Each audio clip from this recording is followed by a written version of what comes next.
I said we all need accountability partners, somebody to keep us accountable. We all need somebody to help hold us accountable, you know? Absolutely. There's nothing like, having an accountability partner. Somebody you could call, they not being nosy. They just, checking on you. How you doing? You giving an update. Having somebody to run your thoughts by is imperative. Like, you know what I mean? Like, having somebody to ask, like, hey, what do you think about this? Absolutely. This is what happened. This is how I'm thinking about dealing with it. That's something that has helped me, even just the first part, as far as just stopping and thinking about something before I react to it. Yeah. Before, my whole life, I reacted off of my feelings. And our feelings are not facts. That's right. You know what I mean? Our feelings, just because they feelings doesn't mean that they're for real, That's right, because they change like the weather. Man. And I stand by, something I will shout from the rooftops is my wife has never heard me raise my voice. She's never been called outside of her name, other than our little pet names we have for each other. And we don't argue. That's when you have a level of maturity. That's also when you know who you are, and you feel good about yourself, and then being married, to say anything towards your wife, you're really saying it to yourself because you're her representative. Mm-hmm. And as the Bible says, the head of the man is Christ, the head of the woman is man. So, what's that mean? the head of the man is Christ. Oh. The head of the woman is man. That's how God orchestrated it. Mm-hmm. Man is over woman, and man, God is over man. Okay. But not in a barbaric way, like you see guys that's abusive. And God didn't mean that. No. But if you live right before your wife, then she has no problem patterning herself behind you or with you. Why? Because you're representing Christ. And so she's representing Christ by representing the way you live. It's a lifestyle. Mm-hmm. In 19 years that I was married, we never argued, never fussed, cussed at each other, anything. Our adult kids today, they're not children anymore, but they never seen that. And I'm a firm believer that, what they see is, they become a product of that. Of their environment. I agree with that too. I feel like to a certain extent we are all a product of our environment. Yes. That doesn't mean that's not an excuse to live in a messed up way though. Like That's a lot right. of people take that and they build their identity around it. That's right. You know what I mean? And they let that be the reason why they do terrible things, or they live in a not right way, because it's all I know, it's all I don't know. To a certain point, you have to make a decision. You're an adult now. Absolutely. This is why free will exists. I mean, I don't know. I feel like I'm not explaining that or expanding on that well enough the way I'm thinking about it, but I understand.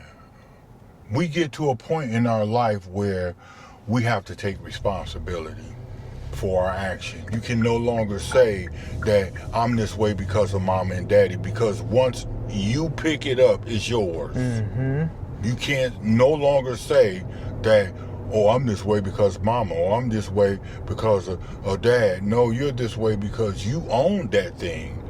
And once you own that thing, it's yours. So, okay, listen, man, let's talk about this, because I think this is something a large amount of people suffer from. And okay, we've identified the problem, but what are we going to do about it? Like, what are some steps? Like, what is the solution to this problem? Depending on what the problem is. Say you have a bad attitude. Mm-hmm. Okay.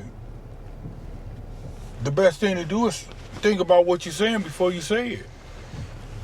But that takes time. I'm thinking even deeper. Like, people build their identity around these things that we're talking about. You know, they got the short end of the stick growing up, you know, and That's it. they got, okay, and then that's all they know is how they grew up. So, you know, the pastor Dan Mohler talks about this a lot. We know that our identity is in Christ. That's how I was able to rectify that in my life. You know, I don't accept that identity. Like, you know, oh, my dad didn't like me. My dad never really showed me how to be a man. Well, you know, I got a better example now, and that's Jesus, but not everybody has that.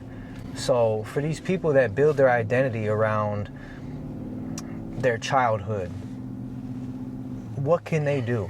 What can they do to start having a better life for themselves, more peace? Well, the one thing what you talking about is building your identity around this. It's funny you said that, not laughable, but I was just reading about that, and that's a stronghold. Okay. Because the thing is, a stronghold is something that's not real. It's not real. Okay, it's just like saying, I'm this way because my dad or my mom. Okay, so now here's the enemy. He's giving you that, and you use that. You've made that a reality, which is not. And so you base your whole world around that. But guess what? It's going to take some time to delete that. It's going to take some time to get rid of that. And you have to be around positive people, positive things, positive sources for that to leave. Because if you're not around positive people, doing positive stuff, that's not going anywhere. That's a huge thing. I think the people that you surround yourself with, if you want to know what you're going to look like in 5 years, look at the people around you. Absolutely. That's absolutely. And we say this so loosely because we cliche everything. Right. Birds of a feather flock together. Right. That's exactly what that means. Well, you said it last week too. Pigs hang with pigs. Yeah, that's right. Chickens hang with chickens. That's right. You don't see no pig with no chicken. Yeah. They don't talk the same language. No. You know what I'm saying? So you got one that's gobble, and then you got one that, you know what I'm saying? So they don't understand each other's language. Yeah. You know, so there comes a time when it goes back to me being responsible.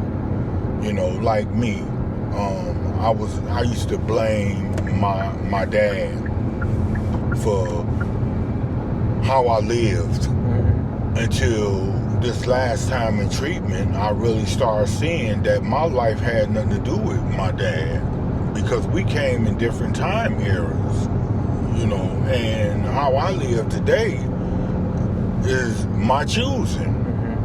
You know, my dad didn't do the things that I did. You know, my dad drank, I drank. But my dad didn't smoke weed. I smoked weed. My dad didn't smoke crack. I smoked crack. My dad didn't snort cocaine. I snorted cocaine. You know, my dad didn't pop pills. I popped pills. So our lives were you know, there are some things that, yeah, you know, I can say this is what, you know, but after I get to a certain age in my life, I have to say, you know, okay, Patrice, as my sponsor, Richard Jones, used to say, what part you play in it? That has been... You know, what part you play in it? And then when you look at what part you play in it, it excludes everybody else. Now you got to look at you. That has been the foundational in the amount of peace that I have today, Patrice. And it all started in the lake house, in treatment, you know. I read it in the book, the big book, you know, the page Acceptance for, is it 417 or whatnot, where it talks about everything happens in this world. You know, nothing happens by mistake in God's world. focus not so much on what needs to be changed with the world as in what needs to be changed within myself and my attitudes. That changed the game for me. I know it's easier to read and say it out loud than it is to implement it, but I'm telling you, man, I'm a change. I don't have I don't get. When have you ever seen me get angry or fuss about something while we're driving? No. Or no. In a store or anything. I don't know. I just. So what you're saying, you asked the question. You say, what do we do? Is what you doing. You practice. You practice. You can't be where you are today if you don't practice. You practice the steps. You practice a changed life.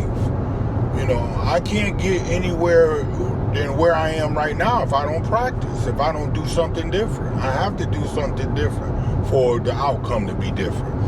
I agree. I just think that saying is so, I know, but if you can get a grasp on that, if you can just begin to get a grasp on that, it don't matter if you're right in the situation or if you're wrong. Look at your part. I think it takes power away from your feelings in the matter.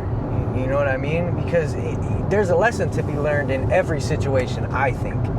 I think if you're honest with yourself, you could take something out of everything.